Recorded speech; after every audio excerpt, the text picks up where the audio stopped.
Hello and welcome to Indus News Live from Islamabad. I'm Hira Mustafa and these are the headlines.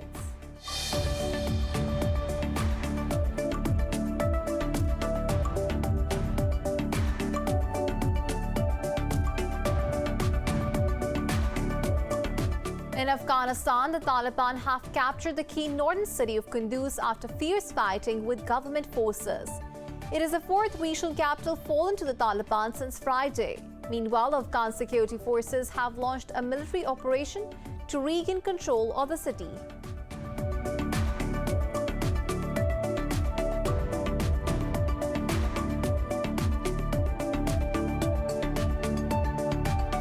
Islamabad has rejected India's baseless allegations that Pakistan wanted to infiltrate so-called terrorists via the line of control.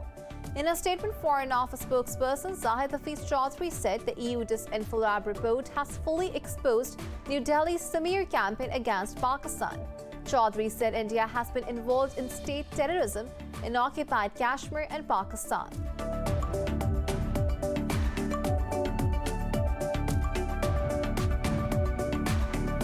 The Pakistan Army says a soldier has been wounded after terrorists from inside Afghanistan opened fire at a military post in North Waziristan district. In a statement, the Army condemned the use of Afghan soil for terrorist activities against Pakistan. It said Pakistan has consistently been requesting Afghanistan to ensure effective border management.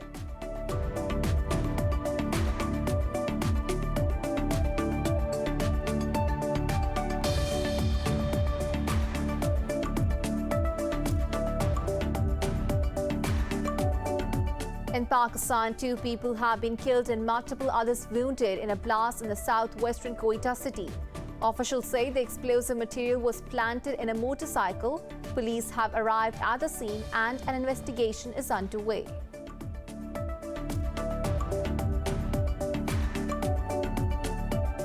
Brazil has recorded 990 daily deaths from COVID-19 and more than 43,000 new cases. In Pakistan, 68 people have died while over 4,400 tested positive in the last 24 hours. Meanwhile, Saudi Arabia says it will begin receiving Umrah pilgrimage requests from vaccinated foreigners from 9th of August. Globally, the virus has claimed more than 4.2 million lives and infected over 202 million people.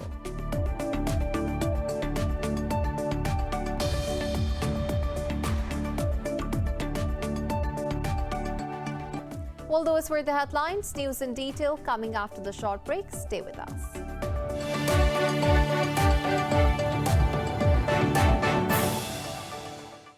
Welcome back. Now the news in detail.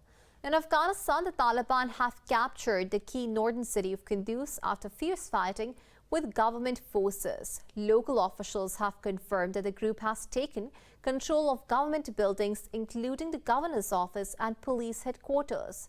Meanwhile, Afghan security forces have launched an operation to regain control of the city. Kunduz is the fourth regional capital fallen to Taliban since Friday. It is one of the country's largest cities and a strategic crossroads with good access to much of northern Afghanistan, as well as the capital Kabul. The Taliban claim to have seized another northern city, Saripul, within hours after Kunduz. Heavy fighting is also underway in Herat in the west and the southern cities of Kandahar and Lashkargah. Thousands of civilians have been displaced during the fighting this year amid the withdrawal of foreign troops from the country. The U.S. Embassy in Kabul has urged the Taliban to immediately declare a ceasefire and join peace efforts. And now we're joined by Arshad Yousafzai, a political analyst from Peshawar. Yousafzai, thank you for your time. Mr. Yousafzai, the Taliban are now making inroads into city centers, which were seen as the fortresses of the Afghan National Forces. How significant are these developments symbolically and strategically, and what would they mean for the people of Afghanistan? Well, as we have seen earlier this morning, the Taliban have claimed that 2 provinces, not cities but provinces, Kunduz and Saripul, have fallen to them, and they are on the way to Kunduz airport now. Their fighters are going there and they will be able to capture it soon, because we have been hearing about reports that government soldiers are just putting up weapons. They're just laying down their weapons and surrendering. this is now the fourth major city in the past 48 hours that has fallen to Taliban, starting with Zaranj in Nimroz, that is connecting Iran with Afghanistan. And it was one of the most important border crossings for Afghanistan because all the fuel supply from Iran is through Zaranj and then secondly through Heratan. So effectively the Taliban have now cut off Afghan government or the Kabul government from any road line connections with Iran, and it means that the fuel supply from Iran is stopped now. Secondly, these are now cities that the Taliban are capturing. They have captured Zaranj, they have captured Shabarghan yesterday. That was one of the strongest places for them because of Dostum's militia. They have captured 2 provinces this morning, and they are pushing for fighting. The fighting is going on in Helmand and Herat and Kandahar. Now, the Taliban claim, we still have to verify this, but they claim that in their cities, where they are now in power, the people are happy and they are cheering, they are welcoming them, and the Taliban have restored peace, which they believe or they claim was missing because the forces were corrupt and they were really ineffective in controlling the situation in the cities they were there. So I believe that the Taliban are still following the policy of cutting off the Afghan government from all border crossings with other countries. Afghanistan is now only relying on Torkham with Pakistan and Heratan up in the north with Uzbekistan. That is also, large fuel depots are there. And I've been hearing reports from the Taliban sources that the Taliban want to negotiate peace there, because they do not want any harm to the fuel supplies or the fuel depots there. And in case of fighting, it is quite possible that either the Taliban or the soldiers that are fighting there could put these fuel resources to fire. Right. Mr. Yousafzai, with the Taliban accusing the U.S. of killing civilians and hitting a hospital, are we back to square one of the Afghan conflict? I believe so, yes, because previously in 2001, there were the Taliban had no system or mechanism to verify their claims, but now they are so effectively using this social media. They are using mobile phones with videos from all these places where the U.S. is bombarding cities. Like earlier this morning, they shared videos on their WhatsApp groups claiming that the U.S. bombardment last night had hit a hospital and a school. So the Taliban claims are verified with their people on ground sharing videos and also talking to people in the localities. I believe the U.S. is repeating the same mistake, and it's not just them this time, it's also the Afghan Air Force. It's like a blind bombardment on cities, on civilians, schools, and especially targeting hospitals now. Right. Mr. Yousafzai, with the recent developments, do you see the U.S. is increasing its military role in the war-torn country once again? I believe they learned their lessons and they're not going to come back to the ground, but they can effectively use their weaponry, that is the Air Force, to bombard the Taliban strongholds like they've been doing, and occasionally getting successes, mostly killing civilians. But the United States is now staying away from Afghanistan, knowing that they cannot defeat the Taliban, but their role cannot be diminished. They will still remain there, knowing that they cannot be harmed any further. They are relatively easy, in an easy place to continue their role in Afghanistan. But the Taliban are not happy with their role on ground as well. That is the diplomatic role the U.S. Embassy in Kabul is playing, accusing the Taliban of things that they have or have not committed without verifying facts. So the U.S. involvement is still there. They are still supporting the Afghan government as they said they would. The Taliban, on the other hand, they cannot fight the U.S. any longer because there's no presence on ground. But they are thinking of other ways of dealing with that. That could be like diplomatic ties in the future, or issues that can create for the U.S. aid agencies or people or agencies connected to the United States. Right. Mr. Yousafzai, what do you believe is the biggest roadblock for the peace process and a political settlement? Well, obviously, it is the fact that everybody is ignoring Pakistan. It's just like, if you compare it, it's just like back to 2001 in Bonn conference, that a conference is held and the major stakeholder, that is the Afghan Taliban, were not even invited there. And the Taliban have been telling everybody this, that this was their mistake. Many people in the West have accepted this mistake. Now the powers that are, they are ignoring Pakistan in the peace process. Although they accuse Pakistan of having control over the Taliban, which we believe has diminished over the past years, but it is still important that Pakistan can play a major role in this peace process, and ignoring Pakistan's role is just foolish act, because how can you bring peace in Pakistan, in Afghanistan, when you claim or you accuse Pakistan of pushing people towards the war, of providing manpower to the Taliban, and then at the same time you do not invite them. You cannot punish Pakistan for trying to play a positive role in peace in Afghanistan, and you cannot certainly force anybody to come to your terms without giving them their due respect or their due credit for all the effort that they had been doing in the past. I believe involving Pakistan is important, and once Pakistan is there, serious efforts are put in by Pakistan, that is when we can see any progress in the peace process. Right, Arshad Yousafzai, thank you for speaking to Indus News. And now we're moving on. Pakistan's Foreign Minister Shah Mahmood Qureshi says a peaceful and stable Afghanistan is imperative for the establishment of peace in the region. Addressing a workshop in Multan, he said Pakistan supports the political settlement of the Afghan conflict through dialogue among all the factions. Qureshi said the world should beware of spoilers who are trying to sabotage the Afghan peace process. The Foreign Minister added that Pakistan has been affected by the Indian state-sponsored terrorism. He said Islamabad condemns terrorism in all its forms and manifestations.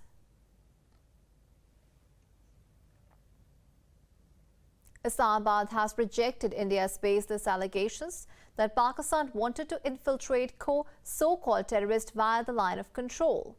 In a statement, Foreign Office spokesperson Zahid Hafiz Chaudhry said the EU Disinfo Lab report has fully exposed New Delhi's Samir campaign against Pakistan. Chaudhry said India has been involved in state terrorism in occupied Kashmir and Pakistan. He said from the Samjhauta Express killings of 2007 to the Lahore blast of 2021, all terror incidents had an Indian involvement. It said India must not use misleading allegations of so-called infiltration to scuttle the February truce. The Pakistan Army says one of its soldiers has been wounded after terrorists from inside Afghanistan opened fire at a military post in North Waziristan district. In a statement, it said the Army responded in a befitting manner. The Army condemned the use of Afghan soil by terrorists for activities against Pakistan. It said Pakistan has consistently been requesting Afghanistan to ensure effective border management. In Pakistan, 2 people have been killed and multiple others wounded in a blast in the southwestern Quetta city. Officials say the explosive material was planted in a motorcycle. The injured have been shifted to the city's civil hospital. Police have arrived at the scene and an investigation is underway. In Pakistan, the counter-terrorism department has gunned down 3 militants near the provincial capital, Lahore. A spokesperson for the CTD said the terrorists hailed from Afghanistan and were living in a rented house. The spokesperson said the department conducted an intelligence-based operation in the Ferozwala area. He said militants were planning attacks on intelligence agencies and law enforcement personnel. He added that the militants also had a plan to target important personalities. The CTD said it has recovered a suicide vest, 3 hand grenades and 3 Kalashnikov rifles. In South Sudan, at least 30 soldiers have been killed in clashes between forces loyal to Vice President Riek Machar and a splinter group. Tensions boiled after rival military leaders of Machar's party announced that he was ousted as head of the party and armed forces. The latest clashes occurred in Magnus in the country's upper Nile region. Macca's party claimed they killed 2 major generals and 27 soldiers in self-defense and lost 3 of their own, while Splinter Group denied the offensive, saying they suffered 4 casualties while inflicting a loss of 28 to the enemy side. The fighting threatens an already fragile peace deal between Macca and his old foe, President Salva Kiir. Hezbollah chief Hassan Nasrallah says his group does not seek escalation with Israel, but will respond to any Israeli airstrikes in Lebanon. He said this in a televised speech to commemorate the end of the 2006 war with Israel. Nasrallah said Hezbollah can target open land in northern occupied Palestine, Galilee, or the Golan Heights in counter-strikes. He said any Israeli airstrike would be responded in an appropriate and proportional way. On Wednesday, Israel struck targets in South Lebanon in response to alleged rocket fire by local groups in the area. Meanwhile, Nasrallah called the investigator of the Beirut port blast politically biased. On Thursday, Beirut marked 1-year anniversary of the blast that killed more than 200 people. Brazil has recorded 990 daily deaths from COVID-19 and more than 43,000 new cases. Globally, the virus has claimed more than 4.2 million lives and infected 202 million people. Details in the following report. The highly contagious Delta variant continues to threaten the world. In Australia, authorities in the 3 most populous states are struggling to quell outbreaks of the Delta variant, with millions in lockdown. The federal government announced it is investing $17.7 million in additional mental health support for people in lockdown. Authorities have urged the public to adhere to the SOPs as the situation does not show signs of any relief. PM, yesterday there were 262 cases of community transmission, with at least 50 of those infectious in the community during that time. And as we've seen in the last few days, the numbers are bouncing around a bit, but clearly we need to reduce those numbers. And I urge everybody to please stick to the rules, follow the health advice, and only leave home if you absolutely have to. Saudi Arabia says it will begin receiving Umrah pilgrimage requests from vaccinated foreigners from the 9th of August. The country did not receive overseas worshippers for an entire year and a half. Meanwhile, India has approved Johnson & Johnson's single-dose vaccine for emergency use. Over in Europe, protests continue against lockdowns and government's rules about vaccination in France and Italy.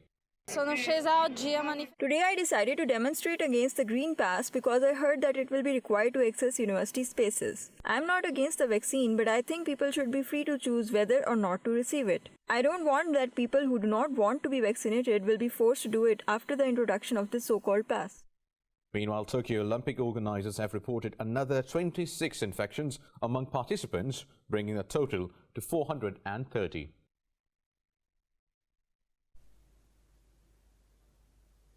Pakistan has received another 680,000 doses of Sinopharm vaccine from China for COVID-19. The officials say the government will consider the province's requirements before providing them with the vaccine stock. According to the Health Ministry, the virus has claimed another 68 lives over the past 24 hours. The ministry said the nationwide tally of fatalities has risen to 23,865. It said more than 4,400 people tested positive for the virus overnight. The ministry reported the positivity rate of tests at 8.09%. It said the caseload has exceeded 1,067,000, out of which over 961,000 people have recovered. Meanwhile, Pakistan's Army Chief General Qamar Javed Bajwa has lauded the National Command and Operations Center role to curb the virus spread. Pakistan says its delegates high priority to strengthening and diversifying its engagement with ASEAN. Foreign Minister Shah Mahmood Qureshi made these remarks on 54th anniversary of the organization. Qureshi said ASEAN's goals are in line with Pakistan's Vision East Asia policy. The Foreign Minister said ASEAN is a fine example of open regionalism worthy of emulation. Qureshi admired ASEAN for its effective measures to combat the COVID-19 pandemic.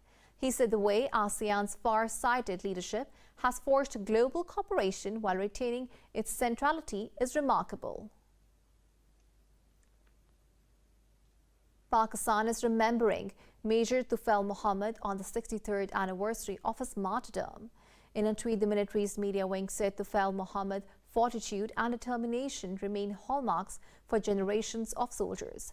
A wreath-laying ceremony was held at his native town, Tufailabad, in District Vihari. Hailing from Punjab's Hoshiarpur city, Major Tufail Muhammad was the second recipient of the country's highest military award, Nishan-e-Haider. In 1958, he was assigned to launch an offensive against Indian forces in the area of Lakshmipur. However, he embraced martyrdom while fighting fiercely for days with the enemy, despite being wounded. More news stories coming up after the short break. Stay with us.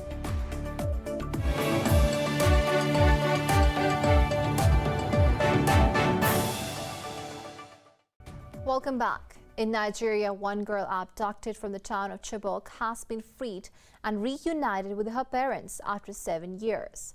Ruth Pogo is one of the 276 girls who were kidnapped by Boko Haram militants from a school in April 2014. She will receive psychological and medical care as part of a rehabilitation program. About 114 girls are believed to be held by the militant group. In Ukraine, at least one soldier has been killed and another wounded in an attack in the Donbas region. In a statement, the Ukrainian army said its soldiers were attacked by pro-Russian separatists in the Pisky area of the region. According to the UN, fighting between Ukrainian forces and pro-Russian separatists in Donbas has killed more than 13,000 people since 2014. The region is one of several sources of friction between Russia and Ukraine.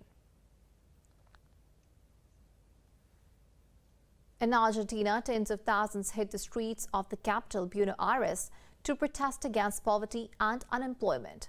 The country's soaring economic crisis has left 42% of the population in poverty, with an unemployment rate of 10%.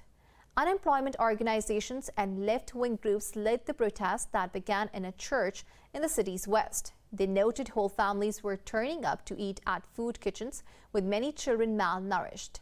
Demonstrations were also staged in other cities across the country. The protesters called on the government to activate the economy. I have come to ask for people who are unemployed. My brother is unemployed. Many of my neighbors are without a job. We see a lot of people are suffering around the country due to lack of work. Politicians should get their act together with people who are tired of lies. They should start activating the economy because people really need to work. In Turkey, at least 14 people have been killed while 18 others are injured after a passenger bus overturned in Balıkesir province. Officials say the vehicle lost control and crashed on the Balıkesir highway while heading to the city of Edremit. They said the injured were shifted to nearby hospitals. An investigation to determine the cause of the accident is underway.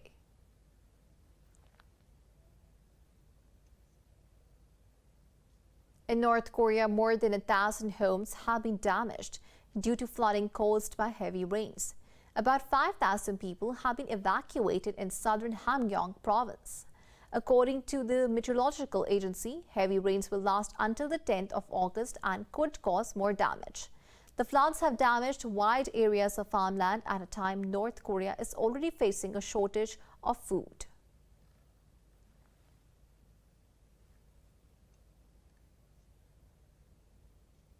In Greece, a volunteer firefighter has been killed and at least 20 people are injured across the country in fires that raged for 6 days. The 30-year-old sustained a head injury from a falling telegraph pole while 2 other firefighters required intensive care. The fire on the foothills of Mount Parnita, north of Athens, forced the evacuation of thousands of people. Wildfires have erupted amid Greece's worst heatwave in more than 30 years. Prime Minister Kyriakos Mitsotakis called it a nightmarish summer. He said the government's priority has been first and foremost to protect human lives.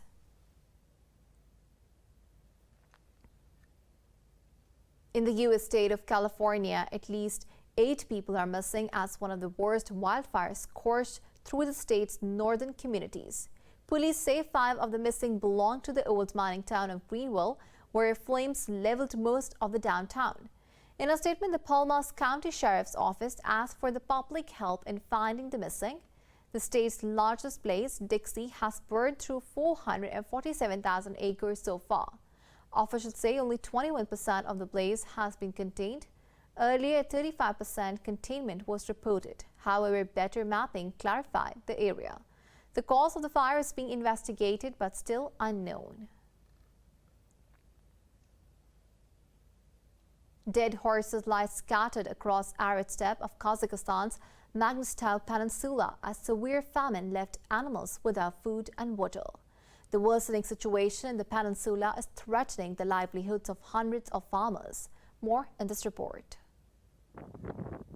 High temperatures have been reported throughout the former Soviet region of Central Asia this summer. In an effort to lessen this impact, Kazakhstan has banned exports of animal feed and sought extra water from its neighbors. However, due to severe drought, horses have nothing to graze on, while the prices of hay and barley have skyrocketed in the country. Breeding horses, along with camels, is a traditional occupation in the peninsula, with horse meat and maize milk as staples of Kazakh diet.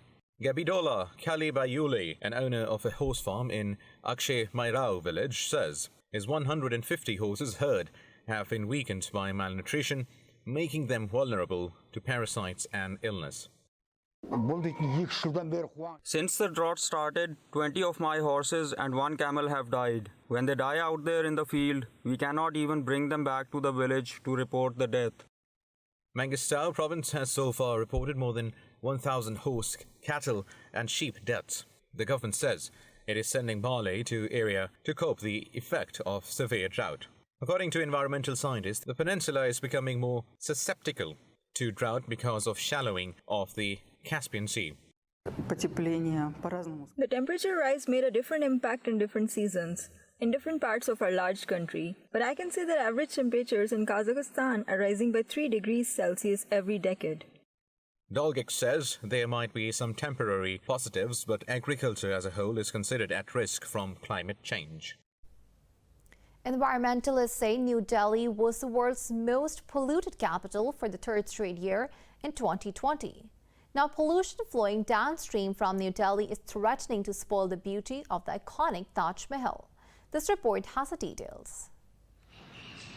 A thick layer of toxic foam covers the surface of the Yamuna River in New Delhi almost throughout the year. The Yamuna is known to be one of the most polluted rivers in the world, owing to industrial wastage, dump and sewer discharges. While the Yamuna fulfills 60% of New Delhi's water needs, almost the same percentage of the city's sewage finds its way into the river.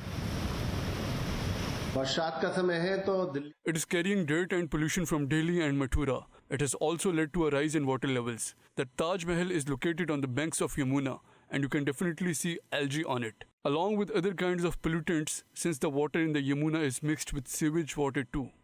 During the monsoon, the water level rises and takes the pollutants with it downstream, slowing only in the plains of Agra city, affecting the beauty of the Taj Mahal monument that is located on the bank. The polluted water also becomes a perfect breeding ground for insects and bacteria. 80% pollution At least 80% of the pollution in the Yamuna happens in Delhi. It flows and slows near Agra, and this pollution accumulates here, spoiling the beauty of the Taj Mahal. Goeldichronomus insects that feed on the algae infest the Yamuna water, leaving ugly and stubborn green spots on the Taj Mahal. It is very difficult to clean these spots. Experts say the stains could permanently damage the historical structure if this is a perpetual problem. Apart from the river pollution and green spots, a high level of atmospheric black carbon presence in its air has also been contributing to the discoloration of the monument. Climate change scientists consider methane to be a major driver of global warming. It is invisible and odorless, but its emissions are responsible for 30% of warming on a global scale since the pre-industrial era. This report has more. Methane is the main component of natural gas and is over 80 times more potent than carbon dioxide in the first 20 years after emission. It is produced as a byproduct of the oil and gas industry. Methane is the major component of natural gas and, if captured, can be used as a fuel for power plants and domestic purposes. Its concentration in the atmosphere is currently increasing at a rate of around 1% per year. And experts say tackling methane emissions is the strongest lever they have to slow climate change over the next 25 years. There is an industrial area here using a lot of methane. Why we have to put it in the sky and contribute to the destruction of our climate? So there must be more rational ways in year 2021 to use methane instead of venting in the atmosphere. While governments around the world do not usually report leak rate figures, scientists can estimate the leak rate by looking at reported emissions and reported production. A Clean Air Task Force official says it took the images of more than 200 sites across Europe over 3 months. He said most of these sites have been leaking emissions in some way or another. And on the second visit to the same sites revealed the authorities did nothing to fix it and the leakage was still there. Whether it's a leak or some sort of operational practice, most of these emissions can be reduced at negative or marginal costs to the company. For instance, when you look at the video of the rusted hole in the tank from Italy, you see that could have been detected with the leak detection and repair program. And then the company could have gone and fixed the tank. Thanks to rapidly advancing technology, a growing fleet of satellites is now aiming to help close the valve on methane by identifying such leaks from space. Scientists from a European technology startup have been able to pinpoint the location, potency, and size of leaks around the world via satellite imagery.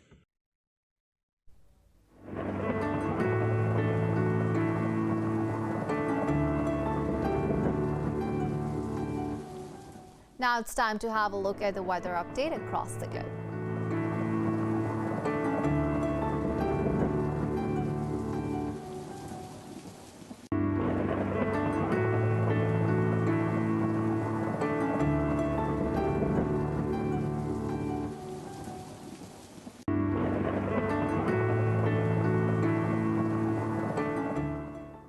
For the latest updates, you can follow us on social media at indus.news.